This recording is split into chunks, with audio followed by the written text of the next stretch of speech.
Bro, have you ever realized that the parts of yourself that you hate the most might actually be the parts of you that are holding like the greatest power?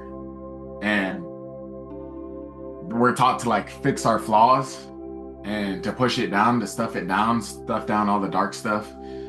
But that darkness is literally fuel, bro. Carl Jung, that voice said, the gold is in the dark, meaning the treasure you're looking for is hidden inside the parts of you that you've rejected over the years because,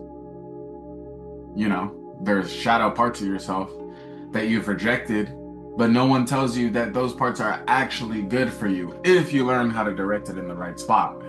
So let's break that down. Let's say you struggle with lust. That doesn't necessarily mean you're broken. It doesn't necessarily mean you're always horny. It just means you have raw life force energy. The same energy that can create a baby.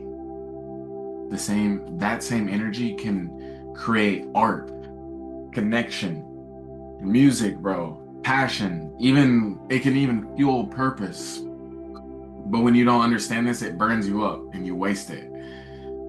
But when you learn how to direct this life force energy that's within you to channel it into creation, then it becomes magnetic. And they don't teach you this because they want you to stay low. They want you to stay in a low vibration. Not me though. I want you to raise your consciousness. Because, bro, people can feel that energy when you walk into a room, bro. A girl knows if you're jerking or shmee. Trust me on that. She knows if you're jerking. So stop right now. And let's say your weakness is anger. You're not necessarily like a bad person. You're powerful, but you don't know where to aim it at yet. Anger in its pure form is the energy of protection. It's the fire that stands up and says, enough. But you use it to fucking beat on your wife, whatever you do. And when it's uncontrolled, it destroys. It destroys. But when it's mastered, bro, when anger is mastered, it becomes leadership, it becomes justice, and it becomes passion for change. That same energy that made you once explode can make you unstoppable, but only when it's fueled with purpose instead of pain. You know what I mean? And let's say you wrestle, or let's say you struggle with fear. Fear isn't a weakness. It's just your awareness on overdrive. Because fear is showing you what actually matters. It's like your soul whispering to you and it's saying there's something important here. But when you run from fear, it's gonna chase you, bro. It's gonna always chase you. But what wants you to do, it wants you to listen to it. It's not there to hurt you. It's there to guide you. It's there to talk to you. Fear transforms into intuition, into wisdom, and into foresight. But if you're channeling it wrong, it can form into paranoia. And we don't want that. Let's say you struggle with like jealousy. This is something I struggled with. And jealousy, it's not evil. It's information. It's showing you where your potential is sleeping. When you feel envy towards someone, it's not about them. It's about you. It's your soul saying, "Hey, that's something I could be too." Because jealousy and love are all the same. When you stop shaming yourself for feeling jealousy and you start to study where it's coming from, that envy is going to turn into direction, into motivation, into clarity. Let's say you're someone who says like you're too emotional. You might have been told like, okay, you're too sensitive. But sensitivity isn't weakness, it's depth. You have a depth to your soul. Your soul feels the sub, your soul feels every little thing of the world.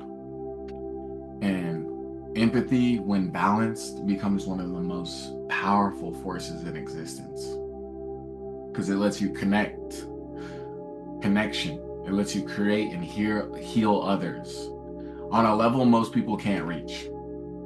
And let's say you struggle with laziness. Now, that one's tricky because sometimes laziness it really isn't a flaw. It's your spirit, like, it's your spirit rejecting meaningless motion. If that makes sense. It's your like body saying, I don't want to waste energy doing things that don't matter. But when you listen to that and redirect it towards a purpose, you're gonna naturally stop becoming lazy. You're gonna become a little bit more efficient, and that happens over time. And bro, if you're someone who doubts yourself, realize that that's the shadow of humility. The fact that you question yourself, the fact that you doubt yourself means you care. And it means you care about doing things right. Let me put it that way. But once you learn to trust your preparation, trust your heart, that humility is going to turn into mastery, bro. So every so-called flaw, it's power. It's just power without direction. They didn't teach you how to look at it in the right way. The problem isn't the energy, it's the definition we attach to it. And society will tell you to just stuff away your shadows, hide your shadows, take that pill. And bro, Rudolf Steiner, that boy said, human beings are here to spiritualize matter. So you take the heavy, messy parts about yourself, your shadowy parts, and you turn them into light. This is how the soul evolves. So, bro, if you're ever thinking, I'm too emotional, I'm too angry, I'm too intense, I'm too lustful, just remember, bro, these are weapons waiting for a training. They're just parts of you that haven't learned how to speak yet, bro. Because your power was never gone. It's just disguised as weakness because they never taught you how to put the right definition on your weaknesses. Because, bro, those weaknesses are never gonna go away. If you struggle with that, you're gonna struggle with that your whole life. You have to transform it. You have to transmute it.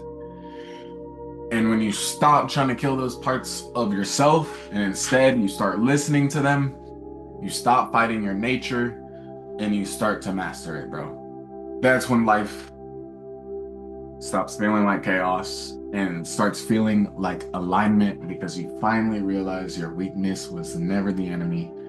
They were your teachers, your training ground, and your hidden weapons. So yeah, hope this was helpful. Hope y'all have beautiful lives. I'm out. Peace.